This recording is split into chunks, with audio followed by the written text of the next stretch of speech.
പേവിഷബാധയ്ക്കെതിരെയുള്ള പ്രതിരോധ പ്രവർത്തനങ്ങൾ ആരംഭിച്ചതായി വിളക്കുടി പഞ്ചായത്ത് പ്രസിഡന്റ് റെജീന. 15 വയസ്സിന് താഴെയുള്ള എല്ലാ കുട്ടികൾക്കും പ്രതിരോധ കുത്തിവയ്പ് നൽകും.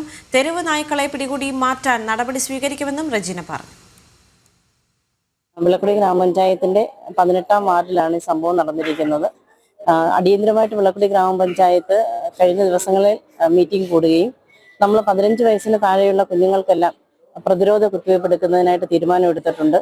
അതുപോലെ തന്നെ തെരുവുനായ്ക്കളെ മാറ്റുന്നതിനായിട്ട് വന്ധീകരണ ശസ്ത്രക്രിയ ഉൾപ്പെടെ തീരുമാനങ്ങൾ എടുത്തിട്ടുണ്ട്. വെറ്റിനറി ഡിപ്പാർട്ട്മെന്റുമായിട്ട് ബന്ധപ്പെട്ട് മൊബൈൽ യൂണിറ്റുകൾ വന്ധീകരണ ശസ്ത്രക്രിയയ്ക്കായിട്ട് നമ്മൾ ക്ഷണിച്ചിട്ടുണ്ട്. അതുപോലെ തന്നെ ഇതിനെ കുരിയോട്ടുമലയുമായി ചേർന്ന് കുരിയോട്ടുമലയിലെ ജില്ലാ പഞ്ചായത്തിന്റെ നേതൃത്വത്തിൽ ഒരു ഷെൽട്ടർ പണിഞ്ഞുകൊണ്ടിരിക്കുകയാണ്. അവിടേക്ക് ഈ തെരുവുനായ്ക്കളെ പൂർണ്ണമായിട്ടും മാറ്റാൻ പറ്റുമെന്നുള്ളതാണ് നമ്മുടെ വിശ്വാസം.